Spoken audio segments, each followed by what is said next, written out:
Oh, there you go. Cool. We're there. Wonderful. Hey, Dave, do you want to lead in and take it away? Sure. Let me see how screen sharing works here. Aha, this is working. This is awesome. Okay. Okay, you should, yes, I think you should be seeing my screen. Looks like you are. Very good.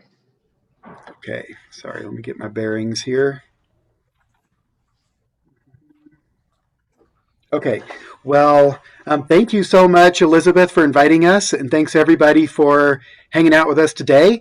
And we're going to take you on a little adventure here in CODEX. I'll give you a brief overview of what brings us to this place of sharing CODEX with you, and about how, what the tool's all about. And then Michael's going to take you on a grand adventure within the tool itself. And so Michael and I have been working on getting this thing launched for a really long time. It is really thrilling to us that we're standing here now with you with this tool running, because it has been a long-time dream and is indeed a game changer for conservation and data visualization and decision quality data going into decisions for Colorado. So we're going to just give you an introduction with an overview and an adventure, and entertain all of your questions and feedback, and with a promise that if you want to put this thing to work, Michael and I are really happy to help you do that if you get into it and need help figuring out how to put it to work in the most powerful way possible. We're really committed to helping everybody be successful in using this tool. So a preamble about us. Our program, the Colorado Natural Heritage Program, is a department within the Warner College of Natural Resources. We're a soft-funded unit within the university. So we're not an academic department. We work differently than like the Fish and Wildlife Conservation Biology Department. We don't have faculty. We're all staff, either research scientists or administrative professionals, or various flavors of hourlies. We have about 30 staff on our organizational chart, and we staff up to about 80 in the summer with lots of seasonal employees who are working all over the West. We've got some big crews working on the BLM assessment, inventory, and monitoring projects across the West. So we're kind of, I think we're unique at, as far as I know, in our college of kind of having this double identity. So we're part of CSU. We're also Colorado's constituent member of the NatureServe Network. So the NatureServe Network is organized through a nonprofit called NatureServe. They're based in Arlington, Virginia. It's through that network that all of the states have units like ours that curate and are the stewards of a data set for the rare species of their states, rare species and habitats. So we are that program for Colorado.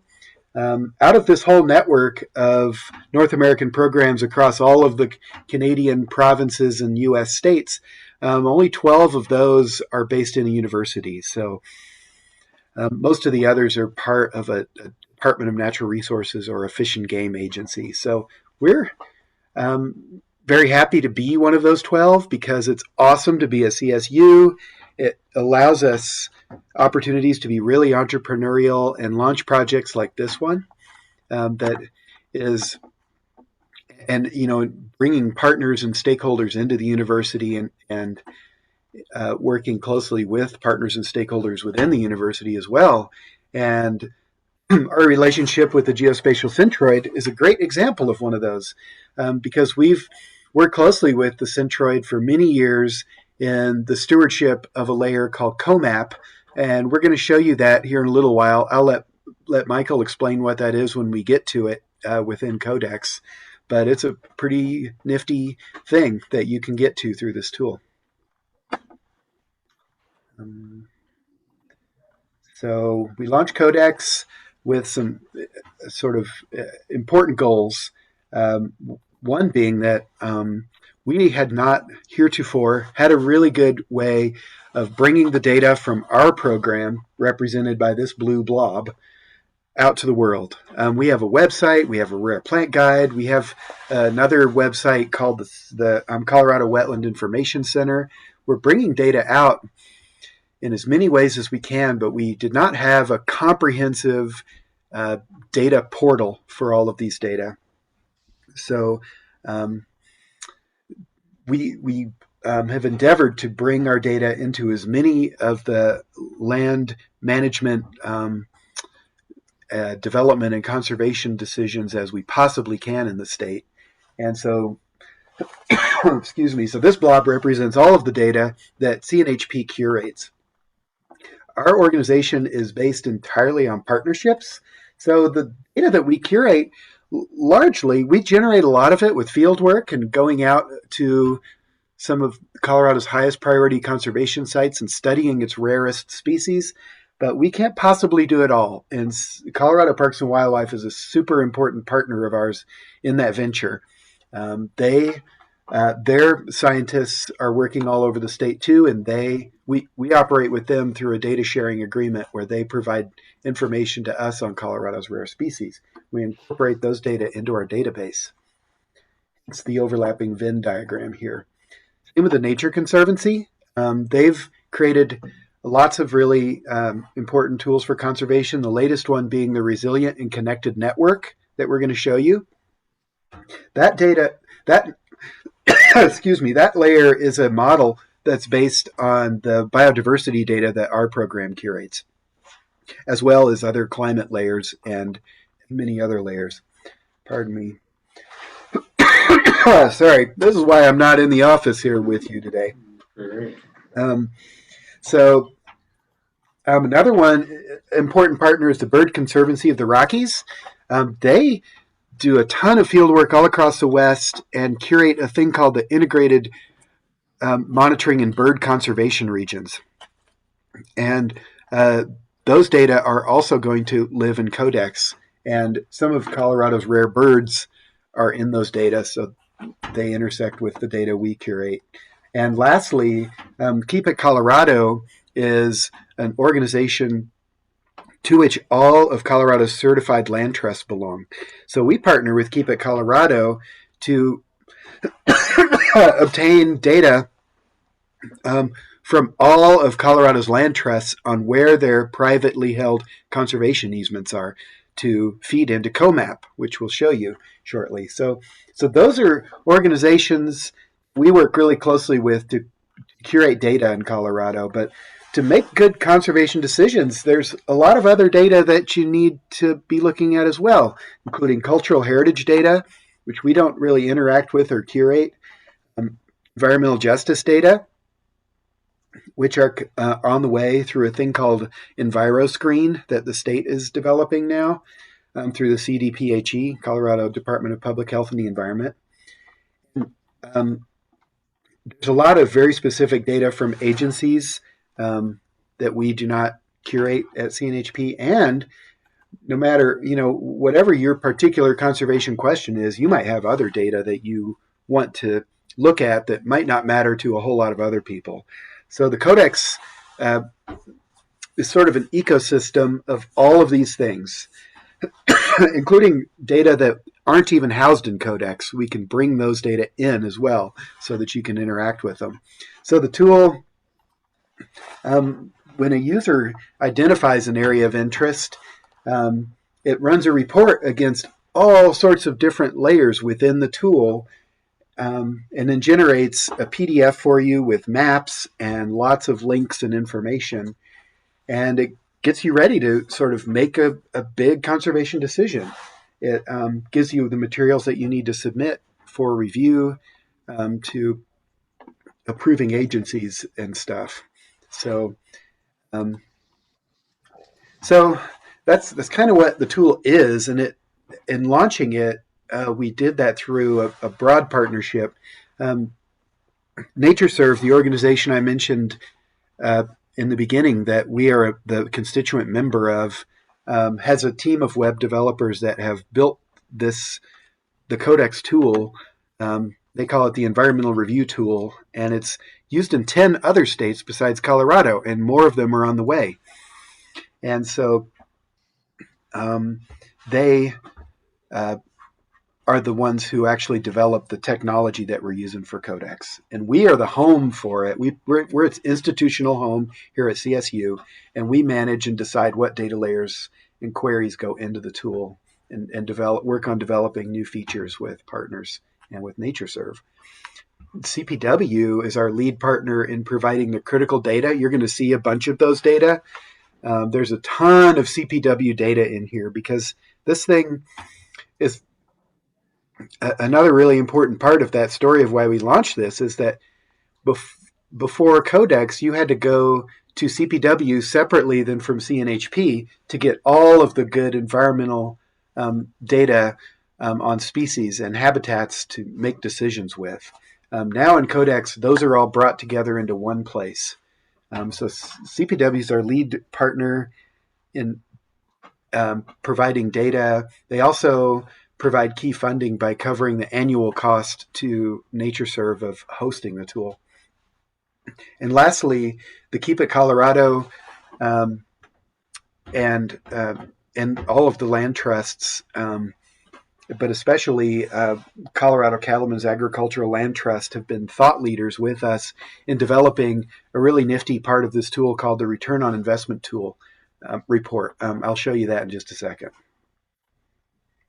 So we got funding from individual donors and Gates Family Foundation initially to build and get the tool launched, along with Chevron. Chevron gave us a donation like 10 years ago to do this because we've been talking about doing this for a really long time. And so with those three donors, we had enough to get the tool launched and sign an agreement with NatureServe to build it. So Forest Service helped us prepare data to go in there. CSU provided funding through the OVPR and the Warner College to do the trainings like this one. And then CPW is covering kind of our annual costs of running it.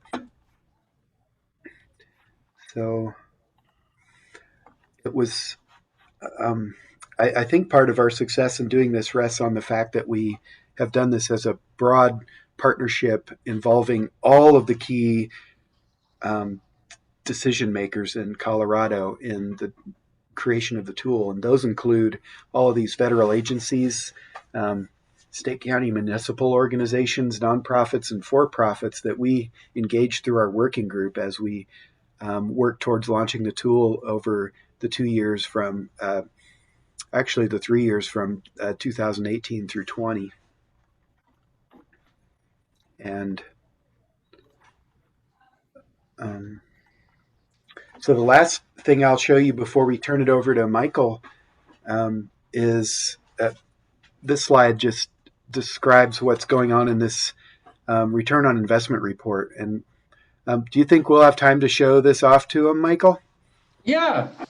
Okay, cool. Well, this is one of the things we're super excited about. We think that this is a completely novel tool out in the conservation world.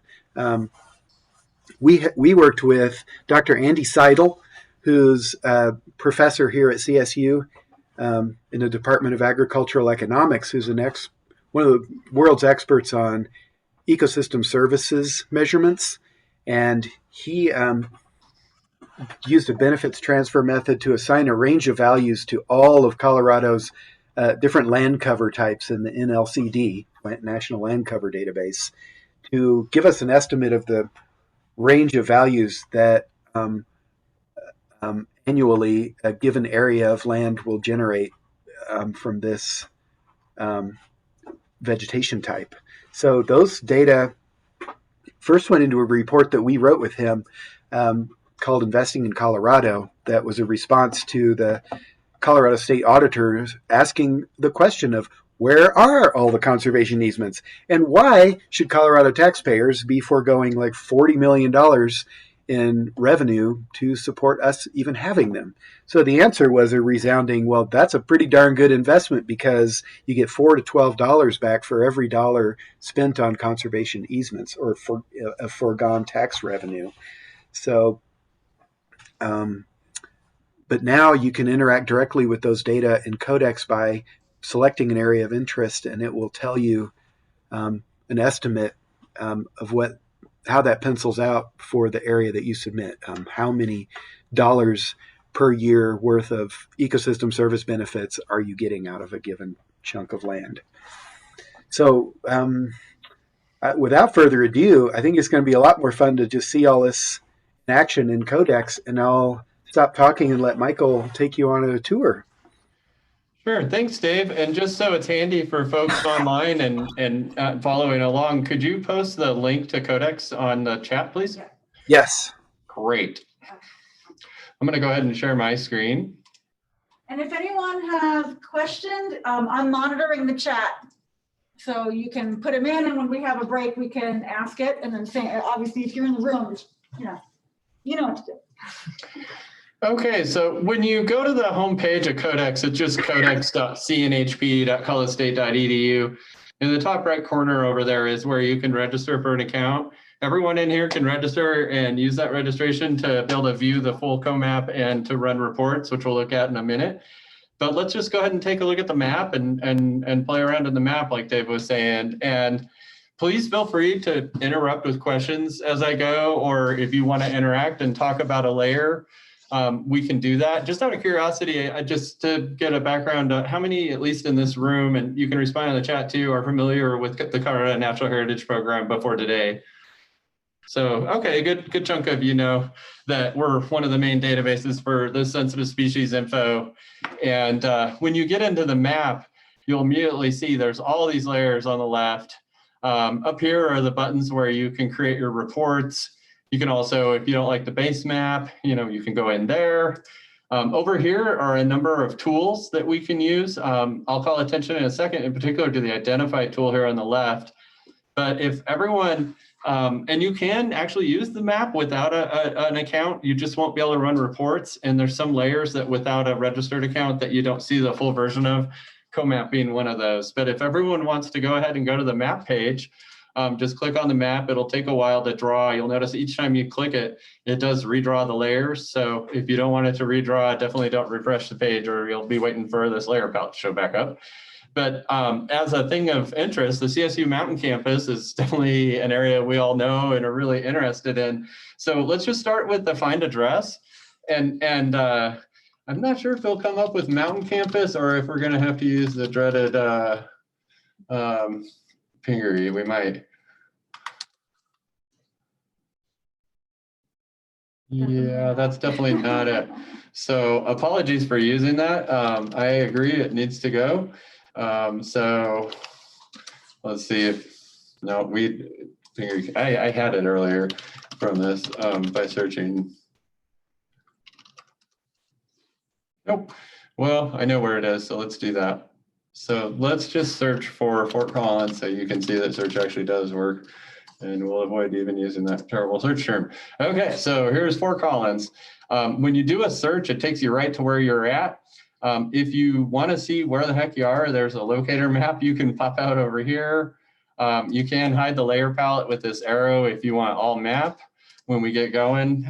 If you want to clear a search once you've done it, just X out the search term and your search will go away. I actually have saved a zoomed in location of where it is, but I know it's right here by the Mummy Range is where the mountain campus is, where these streams come together near the Mummy Range. You can see some of the lakes that we all know from around the mountain campus. And so if we start turning on some roads as we zoomed in there, and another trick too is you can hold down the shift key and just draw a box to zoom. If you want to go back to the previous extent, you can always push the back button, or if you want to go where you were, the forward button. If you get a spot you really like, this little book here will let you set a spatial bookmark. And so I've previously, before the meeting, just zoomed right into the Pingaree campus area. You can kind of see where this is when I zoom out here. It's right along Fall Creek. A quick way to identify it is turning on COMAP here on the left in the layers. And you can see the blue is state land. So, and there's Rocky Mountain National Park in purple. So it really pops right where CSU's mountain campus is when we have that on. While we're in the layer playing, you do have all these flyout controls from the little arrow out. So you can control transparency, which will let you see, you know, other layers beneath it. These arrows will move the layer up and down in display order. For those of you trying to do more advanced GIS, the view description will give you where this data came from. And then here it links to the COMAP website. And COMAP is the map of who owns what in Colorado. It shows all the protected lands in Colorado, including private conservation easements, as Dave was saying. So if you want to look at where the protected lands are, what level of protection, maybe you're looking at the 30 by 30 America the Beautiful, and you want to look at the level of protection area. COMAP is where you do that. And if we go to the website, you'll see there's a whole nother website. One day in the future, we do want to integrate it. But one advantage of signing up for COMAP, which is also free, is in this downloads and uploads, you'll be able to go to get the full geo database and download the data set. And I just wanted to point that out because one thing that CODEX is not is a spatial redistribution platform. It's more of like, we've got all the maps here in the information sections on that flyout. You can always find out where the data is from, how to obtain it. If it's one we have a direct download for, we'll provide it here if it's available that way. So it will provide, you know, and metadata and all that good stuff off of these flyouts. So, but anyway, so now that we're hanging out in COMAP, we can kind of start, there's a few ways to kind of get data out of this. One is you can just play with the layers, identify tools, and just pull things up. And the other way is we can run these reports.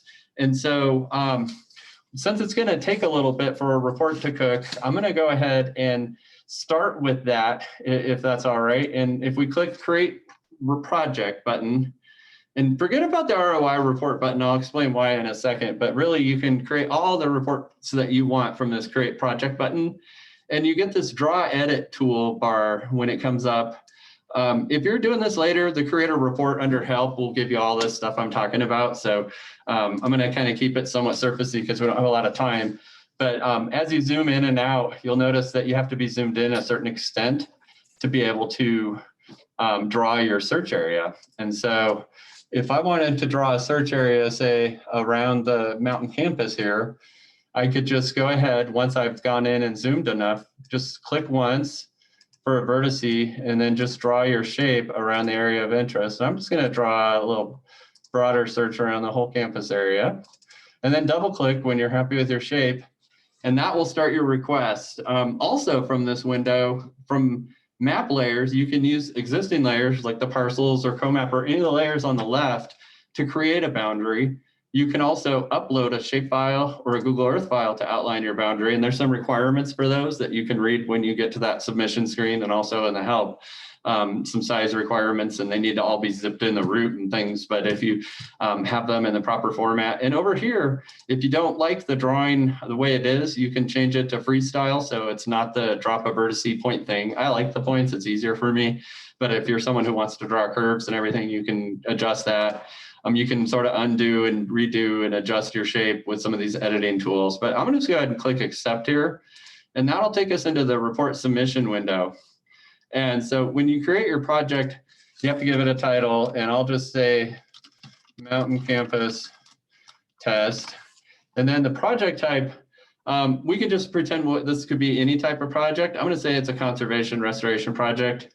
It doesn't actually change the results when you record these. So you can pick the one that you think is best for your use case. The buffer value is what it's going to do is it's not just going to search in your polygon. There's a minimum of a mile buffer required due to the sensitivity of the data. But for many conservation data sets, particularly if you're interested in things that move like raptors, really, we haven't surveyed the whole state. So going with a broader buffer is a good thing because then you know what potentially might be there, but has been missed in other surveys or data collection efforts. So you can pick whatever buffer value you think is appropriate. I'll go ahead and pick 2 on this one. Everything with red asterisks we have to fill out. So I'll just fill this out with a test. And then a lot of stuff will be pre-filled if you're registered with your registration info. And then down here is rather than clicking that ROI button, you can just tack on the return on investment report that Dave was talking about we built with the land trust to show the ecosystem services. Go ahead and click that if you're doing one too. And then we'll just click submit. And so now it's sent an email to my account and it will email me when it's ready, basically to let me know. And it's going to take about 5 minutes working in the background. If you go, I'm going to leave this screen so it doesn't redraw the map and just show you, if you go to this projects, my projects tab, you see all the projects you've submitted, and one while it's still cooking will show pending. You can generate a KMZ boundary for Google Earth here. So folks that don't have GIS you're working with in the nonprofit world, this is a great tool for them. They can get shape files and KML files right out of this app that then they can share with folks that do have those. So you're working with communities that don't have access to high-tech tools. This is a great way to work with them too. So let's go to the map again while we're waiting on all that to cook. And start looking at the layers. I just wanted to get that request underway so that maybe you have, and I have some ready to go in case it's not ready before we go, that we can look at. But kind of going through the layers, there's a lot of neat stuff that goes on around the Pingree campus. Parcel data is one of those that shows each of the parcels in the actual county, basically the courthouse, that shows each of these are a parcel somebody owns. They're, shaped depending upon how, some of them are based off of old mine claim shapes. Some are plats from neighborhoods. You can probably see this was an area that developed. But a lot of times when you work in consulting or other fields, you look at parcels. We have all of the trails from CODEX in here. So this is the state effort that tried to map every trail in Colorado, with Parks and Wildlife helping lead that effort. And we have that full data set in here. If you don't want the trailheads, you can turn them off. And that's something about the data. You notice how it's hierarchical. So if I turn this on and I don't have any of the other ones on, nothing happens. So you do have to make sure you have at least something underneath the top level on to show up, and you can see the trails turned on when I did that. In the township range and section below that. But where it gets really fun and exciting is, of course, species and habitats. And I'm looking at the public version here. This is what you all will see. There is sometimes folks who have special license status with us and have data agreements where they can see CNHP land on CNH data precisely on public lands. But due to the sensitivity of the data, we've put the data out there in a way that can be shared with the public. And Parks and Wildlife has done the same thing. Many of their layers are hidden in the background and only come up when we run a report. So if you want to get all of CPW's data and all of CNHP's data, drawing your box or putting a shapefile in and running a report, you're going to get a report listing all the species that were in that search area, even if some of these layers are hidden due to sensitivity from you or partially obscured. CNHP's data, you can see everything we have. It's just not the exact shape. So let's start with ours. The CNHP rare species and communities. You'll notice when I go to the state and I turn that on, it's almost like a heat map. And these are 24K quads. And so the darker the color, the more elements of biodiversity we track within that quad. If I go back to where we were, this eye is the identify tool. And so we can go ahead and click on that layer. And now it's pulled up the CNHP rare species from the Pingree Park quadrangle. And there's 13 of them on this quad. And we can go through each of them here. And there's a hyperlink too, that if you click this will tell you more about those species. So it'll take you to the NatureServe Explorer site and give you, deep taxonomic info, range maps, best scientific sources. And so you can thumb through each of them like this. But maybe you want to pull this all out at once, and flipping through this is nice while you're exploring the map. But what if we want to view them all at once? This tasks button down here on the left is a really helpful tool when you're doing an identify and there's more than one result, or you just want to see it in a table like we're all used to looking at. And so I'm going to go ahead and say I want the CNHP rare species, and I'll go ahead and say this is the one that I want. And so now what I have is all of this stuff that I had to go through point by point, all in one table. And we can see there's greenback cutthroat trout, there's downy Indian paintbrush, montane wet meadows, boreal toad, and so on. And all the other data fields that we track in here are including, whether it's Endangered Species Act, does Colorado have it listed? What about other statuses like the State Wildlife Action Plan? Is it a species? Here's a tier 1 State Wildlife Action Plan, tier 1 species of greatest conservation need, the green cutthroat trout. It's also sensitive to CNHP. It's an aquatic dependent species. It is listed in Colorado. It is also listed federally. So there's a lot of statuses wrapped up on this one element here. But there's other ones that won't have any listed statuses that are just rare enough where CNHP's decided to track it. And it may not have a listed status, particularly some of the natural communities, but some of the species too. And so you can see, the discipline type and whatnot. But that's one quick way you can kind of, even without running a report, you can always run an ID on the active layer, and then this task button, you can pull it all out in a table real quick. And one thing I failed to point out while we were there is you can export it as well once reviewing this table to a PDF or the CSV, so that you can bring it in Excel, access other database tools that, if you want to have the data in mass in a handy way like that. So lots of ways without even running a report to get the data out. And now you can kind of see how what CNHP has there summarized by quadrant angle, and that's the public view of our data. For range maps, we do have some range maps available for different species of interest, and so we can turn on different ones here, whether or not, this is not working right now. But of course I might be the one who's messing that up. There you go. Yep. So there is a chipmunk. Colorado chipmunk is modeled to be nearby, but not on top of the site. So there's a range model that you can explore. There's other ones in here as well, broken out by discipline. We'll be adding more over time as well. And so these are things that we don't know for sure there, but might be because of models and range maps. So then here is CPW species activity mapping data. And this is really a treasure trove of interactive data from Parks and Wildlife. You might be familiar, if you've used GIS data online a lot with CPW, we call it the SAM data, species activity mapping data. And so they have scraped all of that data together for us in CODEX and put it here. And so there's a lot of neat stuff around the mountain campus, and elk is one that we could look at. So if we turn this on, I'm going to turn off this Alfred squirrel. And let's go down to the elk, turn it on. And if we zoom out just a little bit, you'll see there's some elk migration patterns. And right around the campus, there is a lot of migration happening. So you can start to see how just using this tool visually without even writing a report, we're going to learn a lot. There's this important elk winter range that we can check. And what do you know? There's some nearby again. And so again, if we want to query these things, we can also always pull up those things and learn more about them. And so there's a COMAP layer showing here, and then there's the elk severe winter range showing that I just clicked on because there were 2 layers. If you want to limit it just to 1 layer, you can change the identify tool. You can also use a buffer to grab nearby stuff and do it that way as well.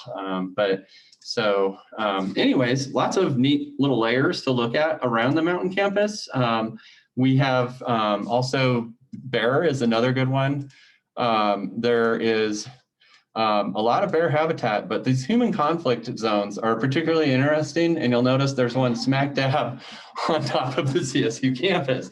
Again, if you're planning recreation, knowing about these kind of conflict areas from the SAM data is really helpful when you're planning trails and such. I would like to put the student cabins on top of that polygon, and we'll see just where those bear hang out. Okay, let's do imagery with labels and zoom in. That might actually show us. I love it. So I'm going to turn that off for a quick sec so we can see underneath it. So actually, it's a little bit off. There it is. There's the cabins. Yeah, they're not quite squared. Not right on top of it, but pretty darn close.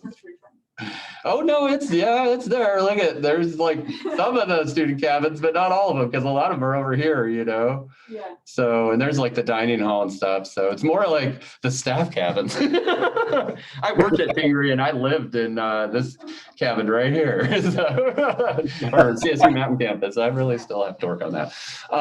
But anyway, so, but it's a really great way, as you can see, to interact with this data, and it's really accessible. It democratizes the data. Before, to get some of the CPW data that you can't see, that's hidden, that you get in the reports, you'd have to make friends with a regional biologist and work with them. You have a project, they're busy, just like I am if you're trying to get CNHP data. And now you can literally be in your bathrobe at home, run a report, and 15 minutes later you have this awesome list of all of these CPW critters that they track in this area that before would have been like pulling teeth to get. So it is a really nice game changer for those of us that are trying to get to this data. Some other fun ones in here. I like this links layer. It's kind of interesting. There's this predictive map for summer and winter. And you probably notice whenever I expand it, we can see the legend too. So I'm going to turn on that real quick. And this is kind of neat. I'm going to turn down the visibility here too on this. So let's try some lower transparency. There you go. But there's definitely some potential for the links around the mountain campus. And I guess I had missed that memo that they were predicted to have any presence around that. I was thinking more around Vail and some of those areas. So that was interesting to me to see when I opened this map. So another way that you can kind of look at some of the data. And let's see, how are we doing on time? 4:37, we're doing good. There's of course mountain lion in the area. And the conflict area is really more along the Front Range for those guys that they show at Parks and Wildlife, and in urbanized areas, not so much on the mountain campus. There is, though, obviously, the mountain lion range directly overlaps the mountain campus.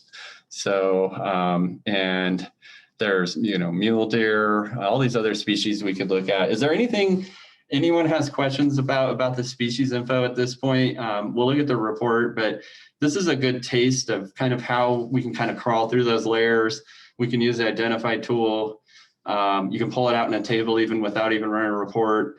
But before we kind of go through the rest of them, just a great breaking point if people had questions about the sensitive species data. So the layers that have yellow, are those the ones that are present in your area, or why are some have a yellow box? Yeah, that's a symbology that CPW chose. So it's really based off of their legend. And so it just means that like this one that's yellow, it's just it doesn't have the other expanded. And so see, there's just the overall range. And one thing, we're not able to personally control the symbology of this once the layers are in there. We set them up as they go in.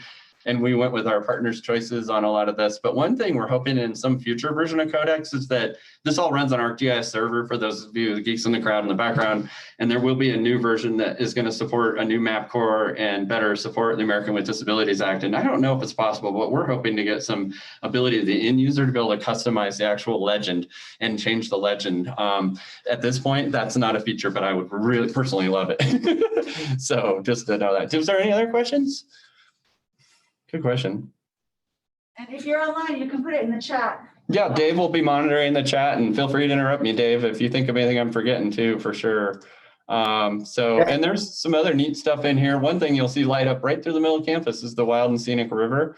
And so there's another important resource. There's also these other special areas we can look at. CNHP has these things called potential conservation areas, and there are a number of them around the area. These are areas of habitat that we've identified based off of our data. So there's probably a critical element of biodiversity we track that's known to occur there, or a suite of them.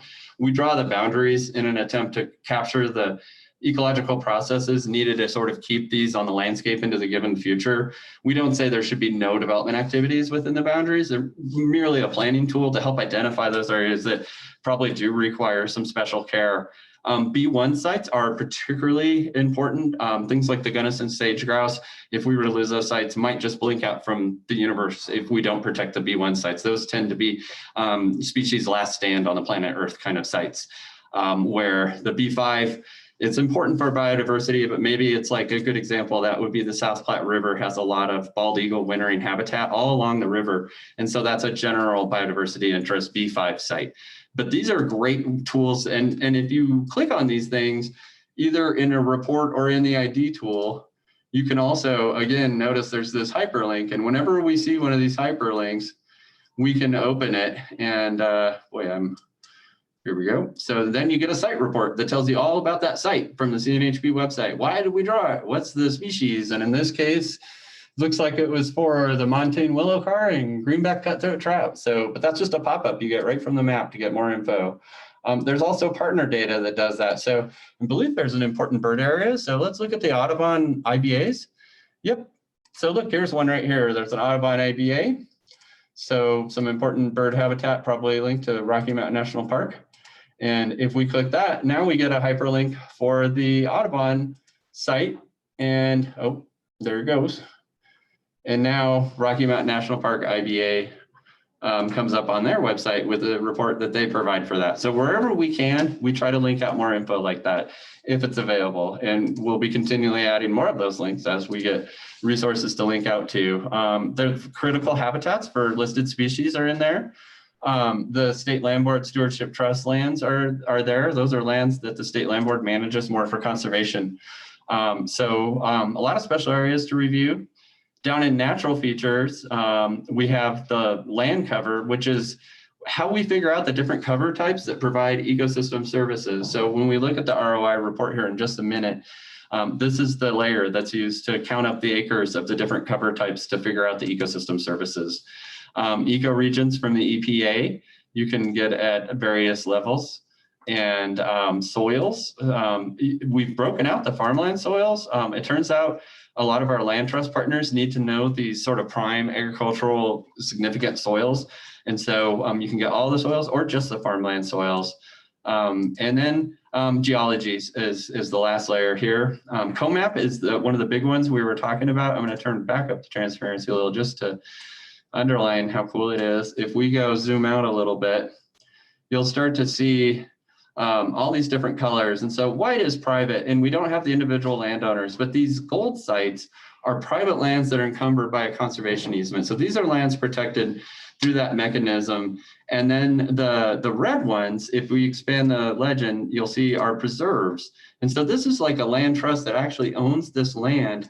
And in this case, right here is the Nature Conservancy. They own Phantom Canyon on the North Fork of the Poudre. It's an amazing place. If you've never volunteered for them, I highly recommend it. It's national park quality view that seems like no one in Northern Colorado even knows exists. And the North Fork of the Poudre Canyon it goes through is just an amazing sight to behold.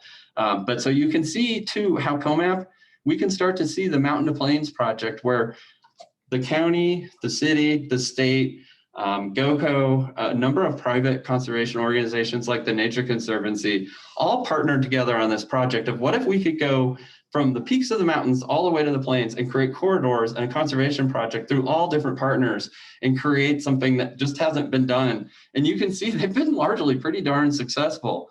All of this continuity going from the mountains all the way down into the grasslands out here. And even in the Pawnee, there's a large amount of conservation easements that have been encumbered and a fair amount of federal and state lands from the State Land Board and then the National Forest Service grasslands that are out in Pawnee. So you can start to map out how these corridors might have protected lands to go across by looking at COMAP. It's used for so many different things. Even when they're fighting forest fires, you know, they'll look at COMAP to see, is this a national forest? Is this whose thing is this that we're fighting the fire in, you know, so that we contact the right people, which we didn't even know they were using that. It's just amazing when you create a product and put it out in the universe, you know, you find out about all these different uses. But I know a lot of students in your program have used COMAP quite heavily in their research in the past. So that's why I'm spending a fair bit of time on it here.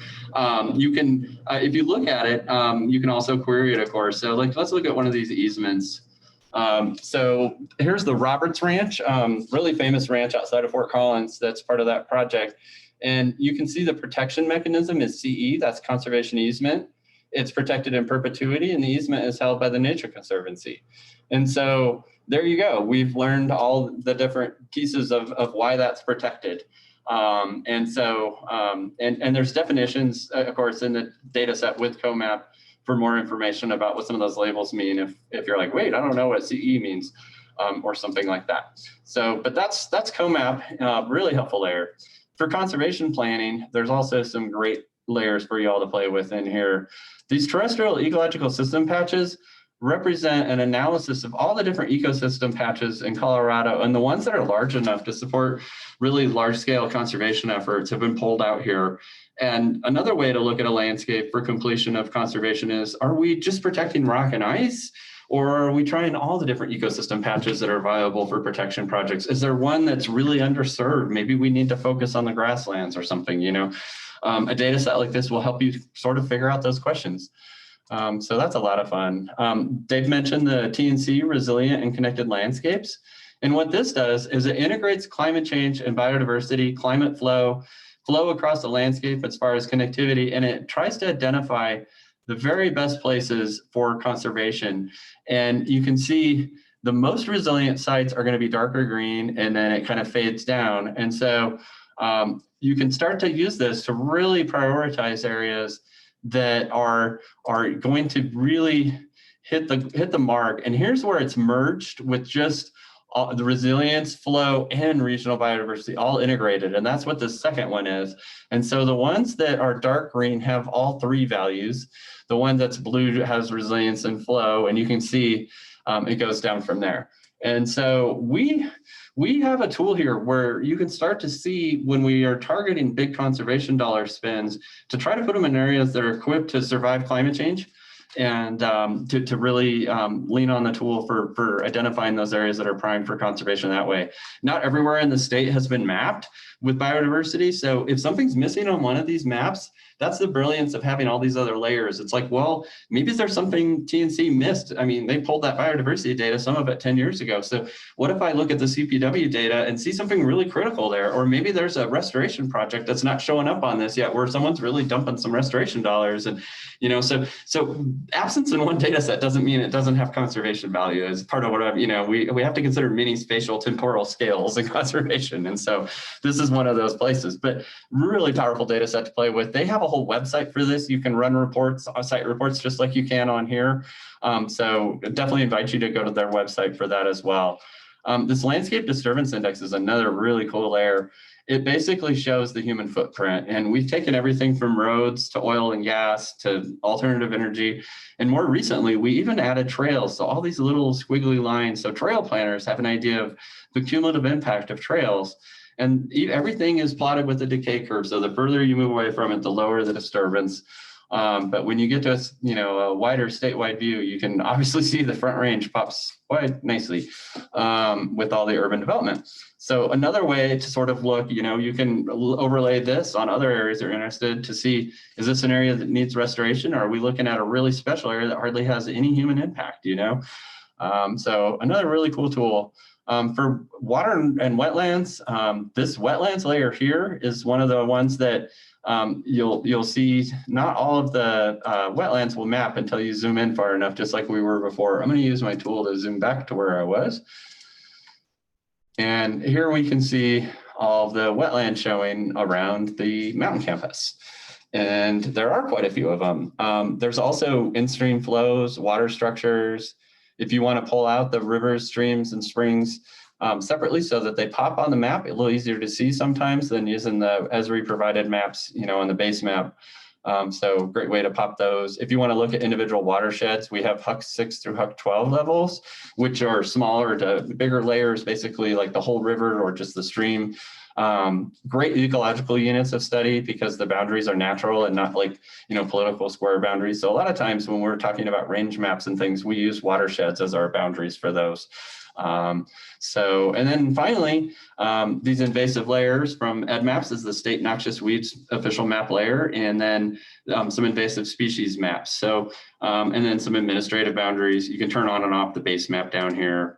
If it's getting in your road. But there's the layers palette. If no one has any questions, we're running a little short on time, but I would love to take like a quick minute to sort of check and then we can look at a project report real quick. Yeah, we have one question from online related to the Arcturus server and what's driving it. Yeah, wonderful. What is the technology used for this, web app builder or experience builder? And do you have any customization? So I'm not the right person to ask that level of detail. ArcGIS server is providing it in the background. I do not know all of the components that were installed. NatureServe are the coders that have created the platform. And so if you would like to get a real answer to that, we can email the developers and see which packages they're using. I know that they will be using to a whole new map core using newer server technology because of the Disabilities Act requirements and some other customizations, and they're beta testing that now on a different state's installation. So, but I apologize, I do not know the specific plugins that we have going. Okay. So yeah, Robert, if you want to know more, we can get you an email address or something for that. Yeah, that'd be perfect. Can you have my email address? Because I like the way the queries and the reports are all done, and looks like I'm just curious on how it's all being put together to really create that functionality that I don't think is completely out of the box with ESRI.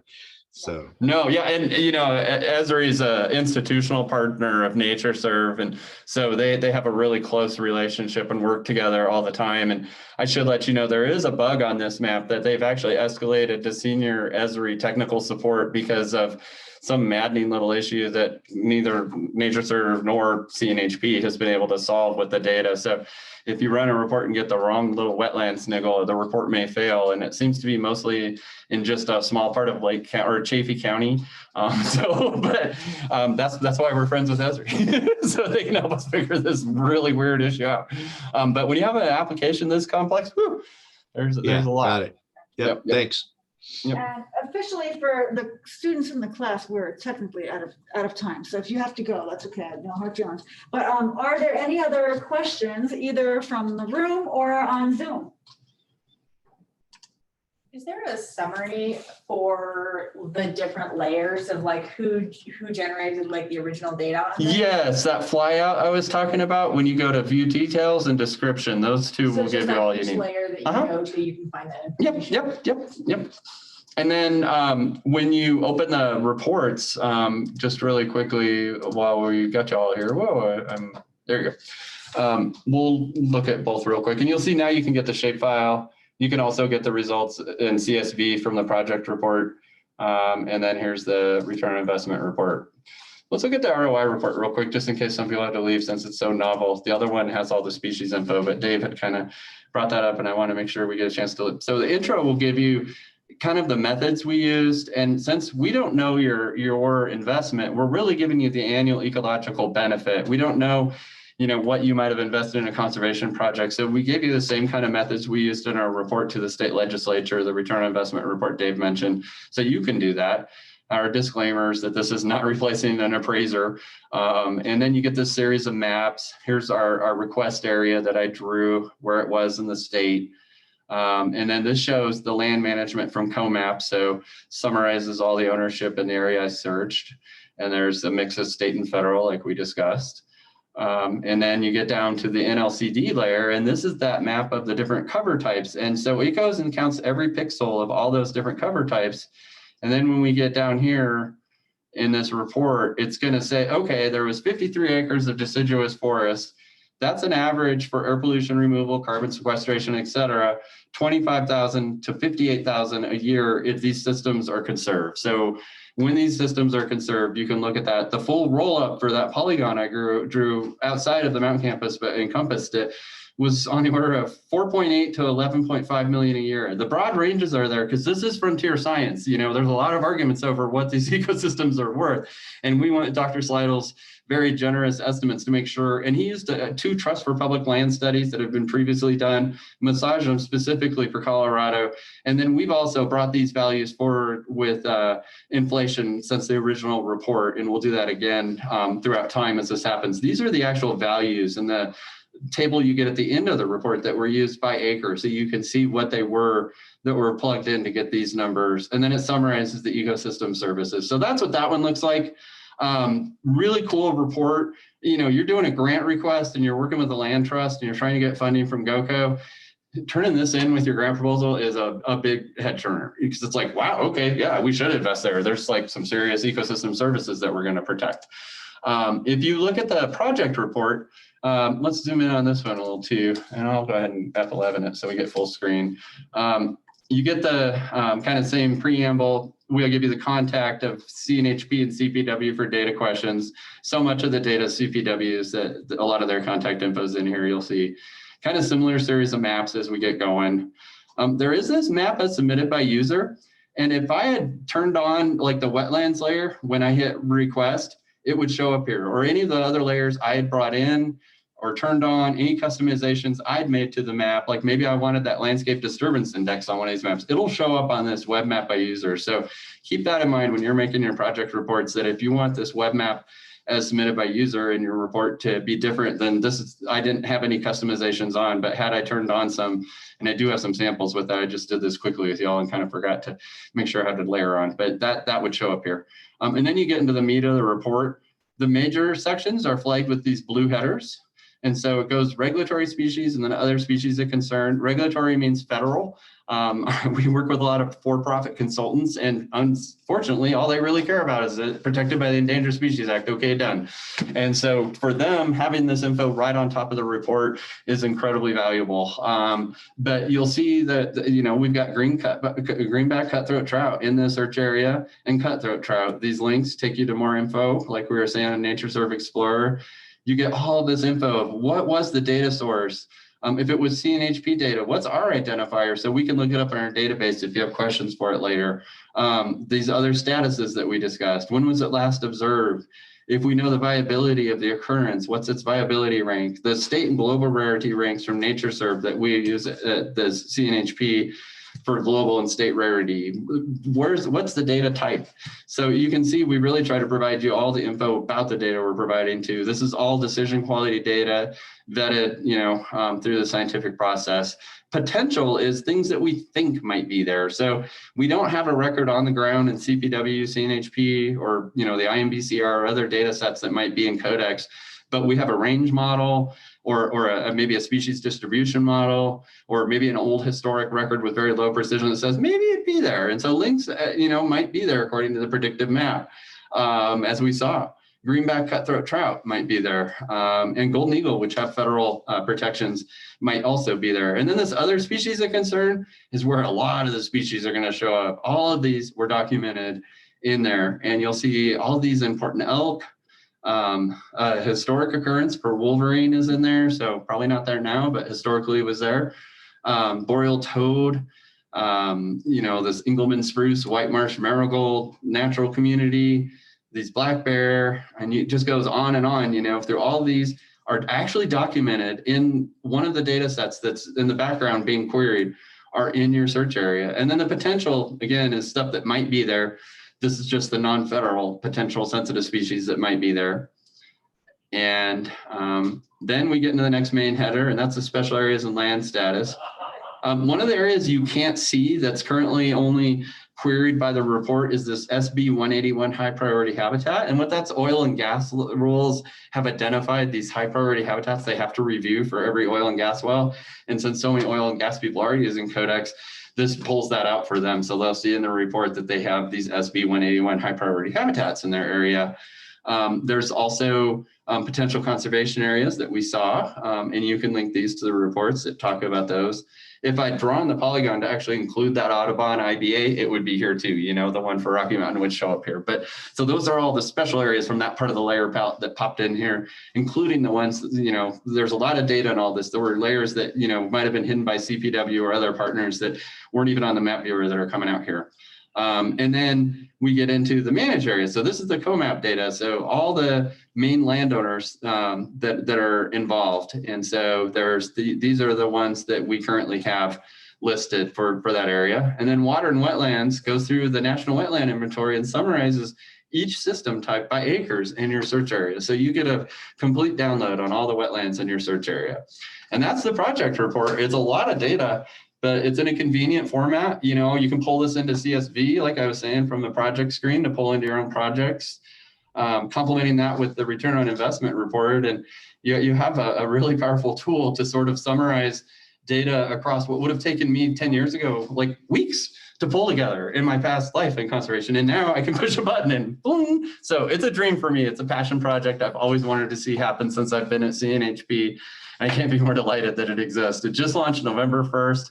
Sure, there's even some errors we haven't discovered yet with the complexity. So hit up that CODEX support email if you discover something we haven't. Or maybe you'll see that error we're working on with Esri. I hope not. But anyways, thanks so much for your attention. And if you have any other questions, or Dave, if you wanted to wrap up with something too, take it away. If you have to go, you can, guys. I feel bad. I feel bad. Yeah, we're totally done. We want to thank you all so much for hanging out with us. And again, we're committed to helping you use it in any way that we can, and are really grateful to all of you for your hospitality and bringing us in today. No doubt. Yeah, thank you so much for your time. So I have played with CODEX before, and I drew a box and I made a report, and I looked at it and I'm like, what am I looking at? And I didn't really dig in. I had no idea how much was really in there. So cool. Really great. Good. Yeah, I think it's more of a tease to show you all what's possible. And like Dave said, if you get stuck and you need some more power user help, hit me up. Yeah. If you're like, oh, well, that was all fun and dandy. And of course, the help section is pretty darn good too under the creator report on the help menu. But yeah, really amazing. So thank you so much for your time, and thanks to course. CNHP for making it. Thank you very much. We will look forward to hanging out with you all again sometime soon. Yeah, definitely. all right. Well, I'll stop recording, and everyone have a great day. Abdullah, I will stay online to chat with you. Okay, well, if anyone has any other questions on the way out, feel free to stop by, and I guess I'll stop sharing, and we're good. Thank you. Yeah, thanks. Thank you all.